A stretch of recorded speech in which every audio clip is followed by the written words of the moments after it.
Hello, ഞാൻ ഡാനിയലച്ചൻ. ബൈബിളിനെ ഇയറുന്ന മലയാളം പോഡ്കാസ്റ്റാണ് നിങ്ങൾ കേട്ടുകൊണ്ടിരിക്കുന്നത്. 365 ദിവസങ്ങൾ കൊണ്ട് ബൈബിൾ പാരായണം പൂർത്തിയാക്കാൻ നിങ്ങളെ സഹായിക്കുന്നത് അസെൻഷൻ.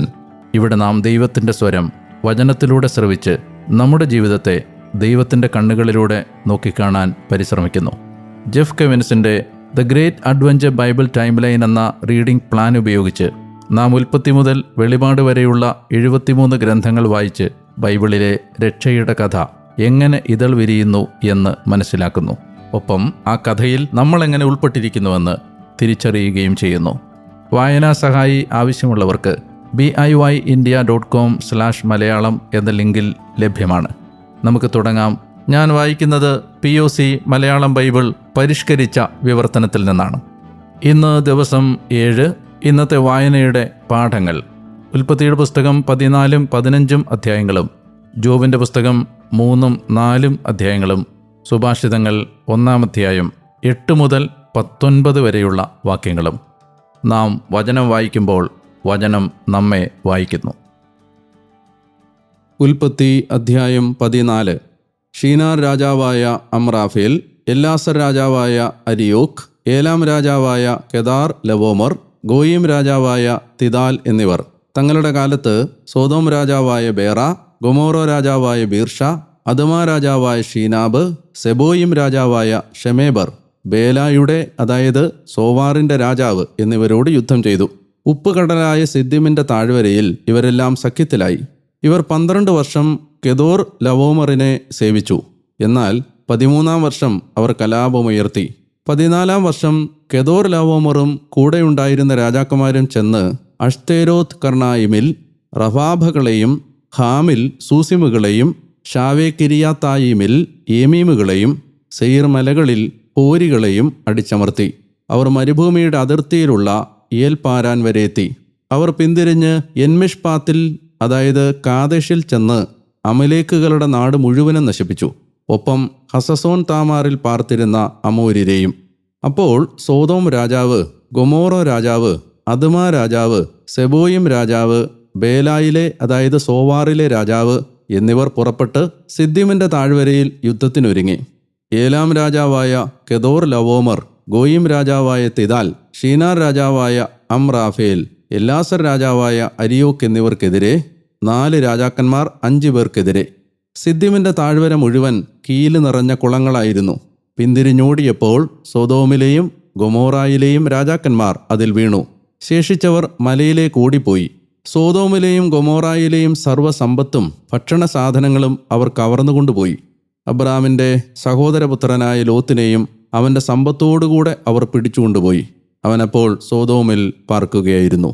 രക്ഷപ്പെട്ട ഒരുവൻ വന്ന് എബ്രായനായ അബ്രാമിനെ വിവരമറിയിച്ചു. അവനപ്പോൾ എഷ്കോലിൻ്റെയും ആനേറിൻ്റെയും സഹോദരൻ അമോര്യനായ മാമറയുടെ ഓക്കുമരത്തോപ്പിനടുത്ത് താമസിക്കുകയായിരുന്നു. അവർ അബ്രാമിൻ്റെ ഉടമ്പടിയിൽ പങ്കാളിയായിരുന്നു. സഹോദരൻ തടവുകാരനാക്കപ്പെട്ടെന്ന് അബ്രാം കേട്ടപ്പോൾ തൻ്റെ വീട്ടിൽ തന്നെ ജനിച്ചു വളർന്നവരും പയറ്റി തെളിഞ്ഞവരുമായ 318 പേരെ വേർതിരിച്ചെടുത്ത് ദാൻ വരെ പിന്തുടർന്നു. അവനും അവൻ്റെ സേവകരും രാത്രി വിവിധ ഗണങ്ങളായി തിരിഞ്ഞ് അവരെ ആക്രമിച്ചു. ദമാസ്കസിന് വടക്കുള്ള ഹോബ വരെ അവൻ അവരെ പിന്തുടർന്നു. അവൻ സർവ്വസമ്പത്തും തിരികെ കൊണ്ടുവന്നു. കൂടാതെ അവൻ്റെ സഹോദരൻ ലോത്തിനെയും അവൻ്റെ സമ്പത്തും ഒപ്പം സ്ത്രീകളെയും ജനങ്ങളെയും തിരികെ കൊണ്ടുവന്നു. കെദാർ ലവോമറെയും കൂടെയുണ്ടായിരുന്ന രാജാക്കന്മാരെയും തോൽപ്പിച്ച് അവൻ മടങ്ങി വന്ന ശേഷം അവനെ സന്ദർശിക്കാൻ സോദോം രാജാവ് രാജാവിൻ്റെ താഴ്വര എന്നറിയപ്പെടുന്ന ഷാവേ താഴ്വരയിലേക്ക് പുറപ്പെട്ടു. സാലേം രാജാവായ മെൽക്കീസദേക്ക് അപ്പവും വീഞ്ഞും കൊണ്ടുവന്നു. അദ്ദേഹം അത്യുന്നത ദൈവത്തിൻ്റെ പുരോഹിതനായിരുന്നു. അബ്രാമിനെ ആശീർവദിച്ചുകൊണ്ട് അദ്ദേഹം പറഞ്ഞു: ആകാശത്തിൻ്റെയും ഭൂമിയുടെയും നാഥനായ അത്യുന്നത ദൈവത്താൽ അബ്രാം അനുഗ്രഹീതൻ. നിന്റെ എതിരാളികളെ നിന്റെ കയ്യിലേൽപ്പിച്ച അത്യുന്നത ദൈവം വാഴ്ത്തപ്പെട്ടവൻ. അവൻ എല്ലാറ്റിൻ്റെയും ദശാംശം അദ്ദേഹത്തിന് കൊടുത്തു. സോദോം രാജാവ് അബ്രാമിനോട് പറഞ്ഞു: ആളുകളെ എനിക്ക് തരുവിൻ, സമ്പത്ത് നീ എടുത്തുകൊള്ളുക. അബ്രാം സോദോം രാജാവിനോട് പറഞ്ഞു: ആകാശത്തിൻ്റെയും ഭൂമിയുടെയും ഉടമയായ അത്യുന്നത ദൈവം എന്ന കർത്താവിങ്കലേക്ക് ഞാൻ എൻ്റെ കരമുയർത്തുന്നു. ഞാൻ അബ്രാമിനെ സമ്പന്നനാക്കിയെന്ന് നീ പറയാതിരിക്കാൻ ഒരു ചരടോ ചെരുപ്പിൻ്റെ വാറോ നിൻ്റേതായ ഒന്നും തന്നെയോ ഞാൻ എടുക്കുകയില്ല. യുവാക്കൾ ഭക്ഷിച്ചതും എൻ്റെ കൂടെ വന്ന ആളുകളുടെ പങ്കുമൊഴികെ ആനർ, എഷ്കോൽ, മാമ്രെ എന്നിവർ തങ്ങളുടെ പങ്ക് എടുത്തുകൊള്ളട്ടെ. ഉൽപ്പത്തി അധ്യായം 15. ഈ സംഭവങ്ങൾക്ക് ശേഷം അബ്രാമിന് ദർശനത്തിൽ കർത്താവിൻ്റെ വചനം ഇപ്രകാരം ഭവിച്ചു: അബ്രാം, ഭയപ്പെടേണ്ട, ഞാൻ നിനക്ക് പരിചയമാണ്, നിന്റെ പ്രതിഫലം വളരെ വലുതായിരിക്കും. അബ്രാം ചോദിച്ചു: എൻ്റെ നാഥനായ കർത്താവേ, അങ്ങനെക്ക് എന്താണ് തരിക? ഞാൻ ഇപ്പോഴും സന്താനരഹിതനായി തന്നെ കഴിയുന്നു. ദമാസ്കസുകാരൻ എലിയേസറാണ് എൻ്റെ വീടിൻ്റെ കാര്യസ്ഥൻ. തുടർന്ന് അബ്രാം പറഞ്ഞു: നോക്കൂ, എനിക്കൊരു സന്താനത്തെ അങ്ങ് തന്നിട്ടില്ല. ഇതാ എൻ്റെ ഭവനത്തിലെ ഒരംഗമായിരിക്കും എൻ്റെ അനന്തരാവകാശി. അപ്പോൾ അവന് കർത്താവിൻ്റെ വചനം ഇപ്രകാരമുണ്ടായി: അവനല്ല നിന്റെ അനന്തരാവകാശിയാകുന്നത്, പ്രത്യുത നിന്റെ ഉള്ളിൽ നിന്ന് പുറപ്പെടുന്നവൻ തന്നെ നിന്റെ അനന്തരാവകാശിയാകും. അവിടുന്ന് അവനെ പുറത്തേക്ക് കൊണ്ടുവന്നിട്ട് പറഞ്ഞു: ആകാശത്തേക്ക് നോക്കുക, നക്ഷത്രങ്ങളെ എണ്ണുക, അവയെ എണ്ണാൻ നിനക്ക് കഴിയുമെങ്കിൽ. അവിടുന്ന് തുടർന്ന് അവനോട് പറഞ്ഞു: അതുപോലെയായിരിക്കും നിന്റെ സന്തതിയും. അവൻ കർത്താവിൽ വിശ്വസിച്ചു. അത് അവിടുന്ന് അവന് നീതിയായി പരിഗണിക്കുകയും ചെയ്തു. അവിടുന്ന് തുടർന്ന് അവനോട് അരുളി ചെയ്തു: ഈ നാട് നിനക്ക് അവകാശമായി തരാൻ വേണ്ടി നിന്നെ കൽദായരുടെ ഊറിൽ നിന്ന് കൂട്ടിക്കൊണ്ടുവന്ന കർത്താവാണ് ഞാൻ. അവൻ ചോദിച്ചു: എൻ്റെ നാഥനായ കർത്താവേ, ഞാനിത് അവകാശമാക്കുമെന്ന് ഞാൻ എങ്ങനെ അറിയും? അവിടുന്ന് അവനോട് പറഞ്ഞു: 3 വയസ്സ് പ്രായമുള്ള ഒരു പശുക്കിടാവ്, 3 വയസ്സ് പ്രായമുള്ള ഒരു പെണ്ണാട്, 3 വയസ്സ് പ്രായമുള്ള ഒരു മുട്ടാട് എന്നിവയെയും ഒരു ചെങ്ങാലിയെയും പ്രാവിൻ കുഞ്ഞിനെയും എനിക്കായി കൊണ്ടുവരിക.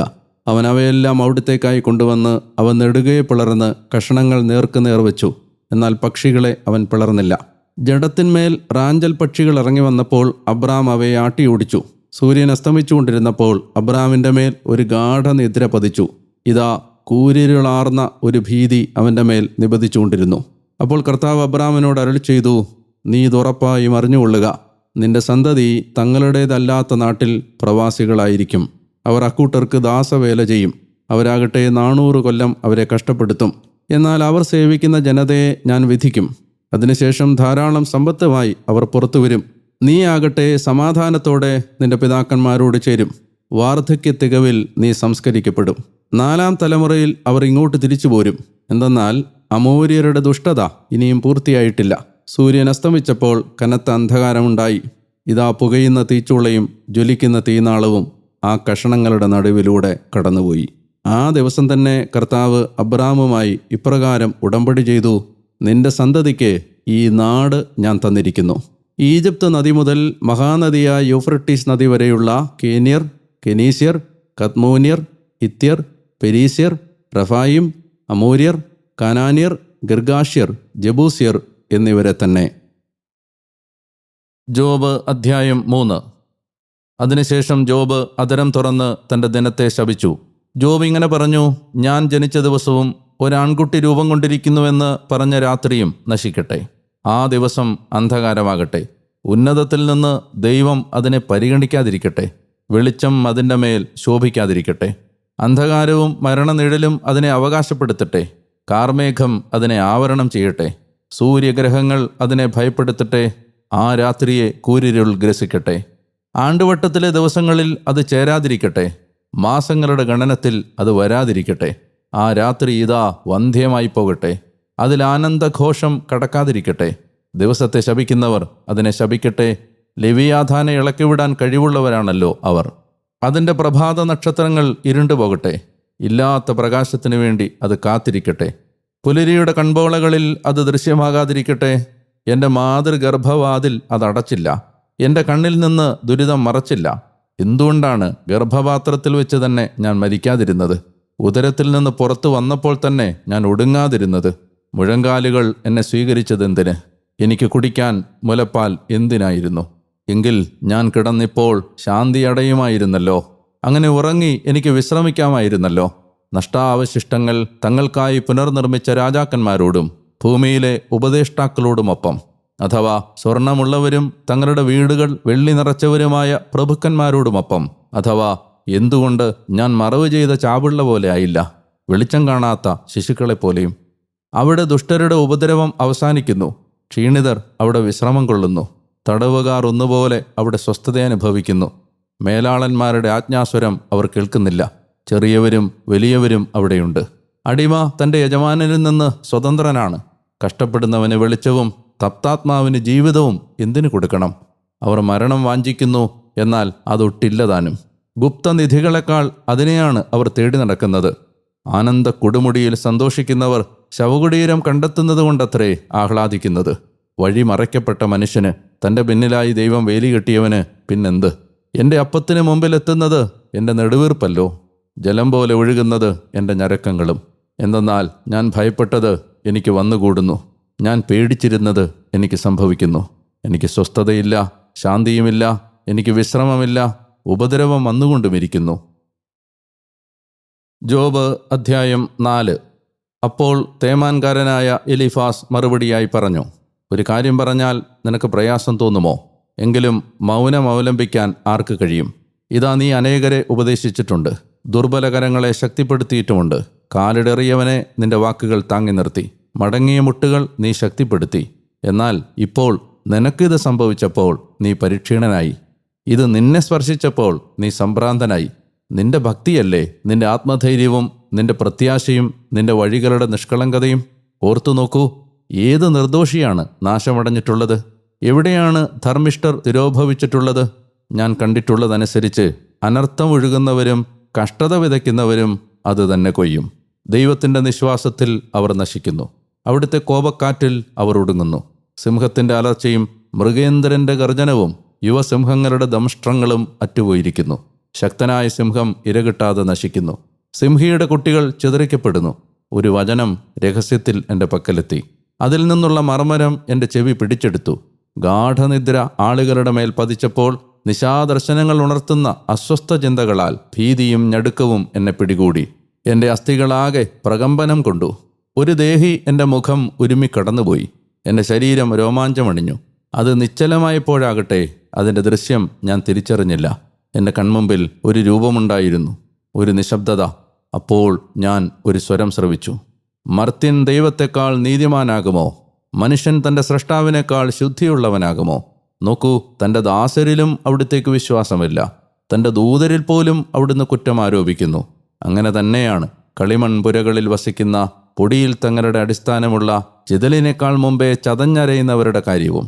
പ്രഭാതം മുതൽ പ്രദോഷം വരെ അവർ തകർക്കപ്പെടുന്നു, ആരാലും പരിഗണിക്കപ്പെടാതെ അവർ നിത്യമായി നശിക്കുന്നു. അവരിലെ കൂടാരച്ചരട് നീക്കപ്പെടുകയല്ലേ? അവർ മരിക്കുന്നു, എന്നാൽ ജ്ഞാനത്തോടെയല്ല. സുഭാഷിതങ്ങൾ അധ്യായം 1, വാക്യങ്ങൾ 8 മുതൽ 19 വരെ. എൻ്റെ മകനെ, നിന്റെ പിതാവിൻ്റെ ശിക്ഷണം ചെവിക്കൊള്ളുക, നിന്റെ മാതാവിൻ്റെ അധ്യാപനം നിരസിക്കരുത്.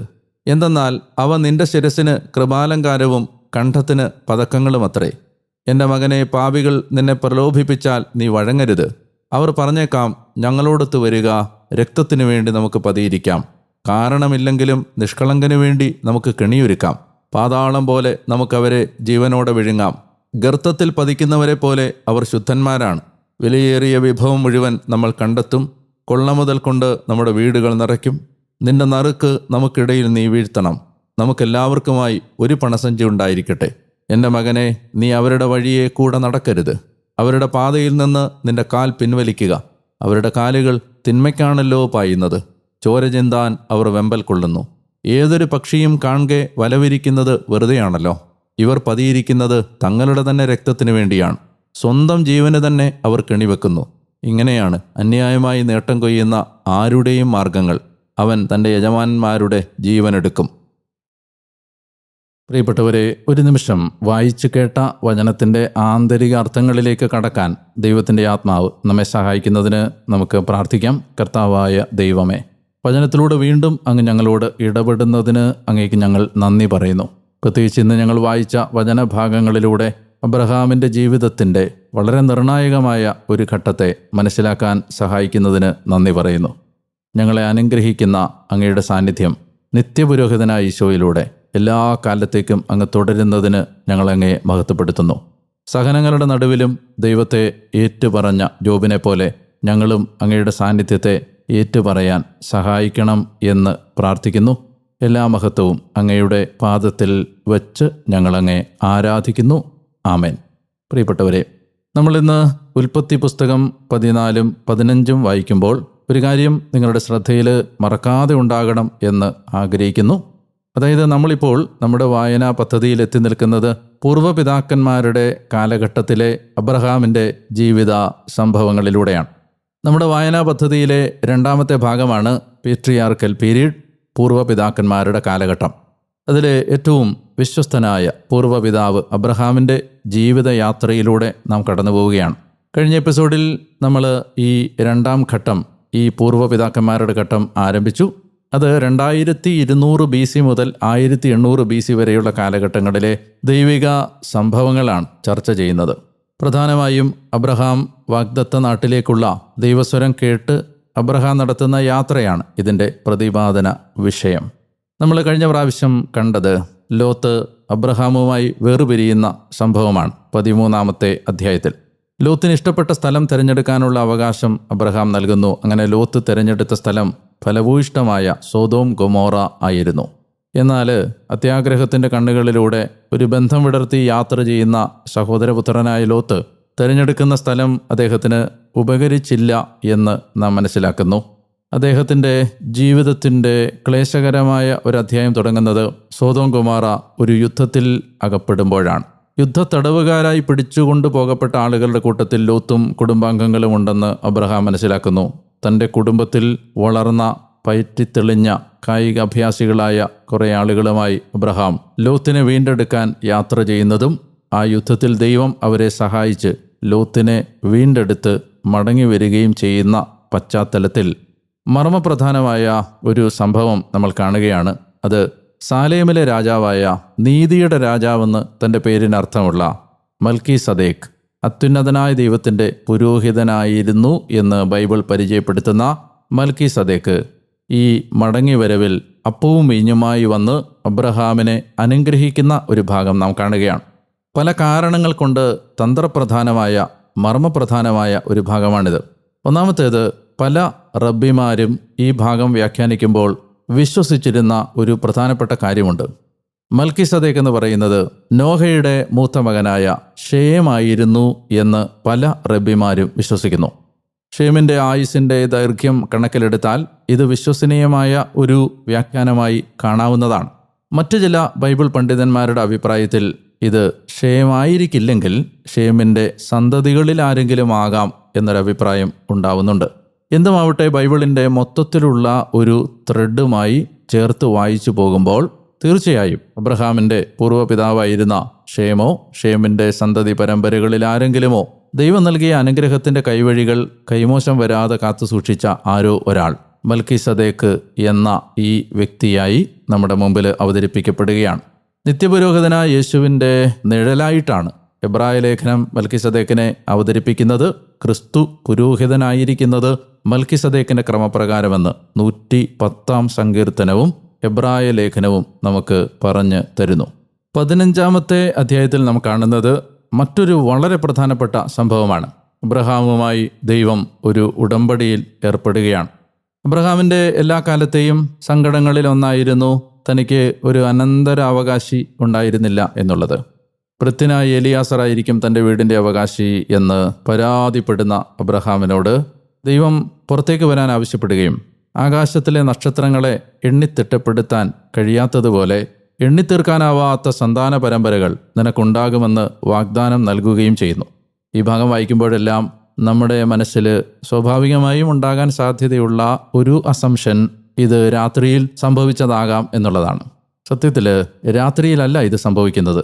അല്പം വാക്യങ്ങൾ, കുറച്ച് വാക്യങ്ങൾ മുന്നോട്ട് വായിച്ചു കഴിയുമ്പോൾ അവിടെ വ്യക്തമായി എഴുതിയിട്ടുണ്ട്, കുറെ കഴിഞ്ഞിട്ടാണ് സൂര്യൻ അസ്തമിക്കുന്നത്.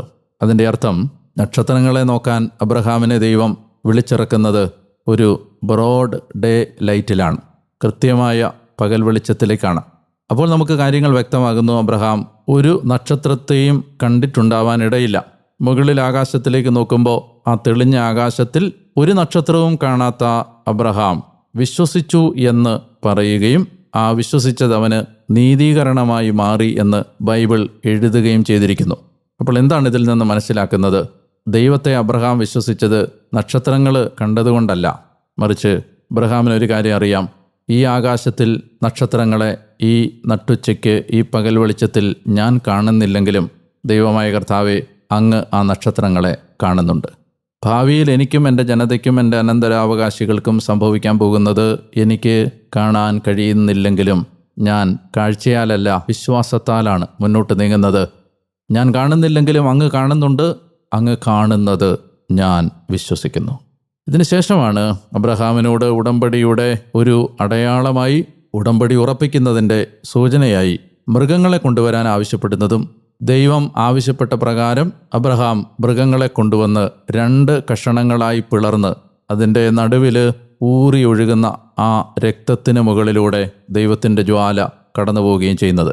പുരാതന കാലങ്ങളിൽ ഉടമ്പടികളിൽ ഏർപ്പെട്ടുകൊണ്ടിരുന്ന 2 പാർട്ടികൾ തമ്മിൽ ഉടമ്പടി ബന്ധം ഉറപ്പിക്കുമ്പോൾ ഇങ്ങനെ മൃഗങ്ങളെ 2ആയി പിളർന്ന് 2 വശങ്ങളിലേക്ക് വെച്ചിട്ട് അതിൻ്റെ നടുവിലൂടെ ഒഴുകുന്ന രക്തത്തിന് മുകളിൽ 2 പാർട്ടികളും നടക്കും.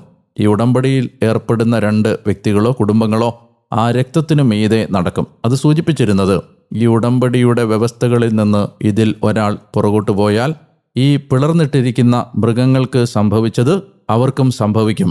അതായത് അവർ കൊല്ലപ്പെടും, അവരുടെ രക്തം ഇതുപോലെ ഒഴുക്കപ്പെടും എന്നതായിരുന്നു അങ്ങനെ ആ പിളർന്ന മൃഗങ്ങളുടെ നടുവിലൂടെ പോകുന്നതിൻ്റെ അർത്ഥം.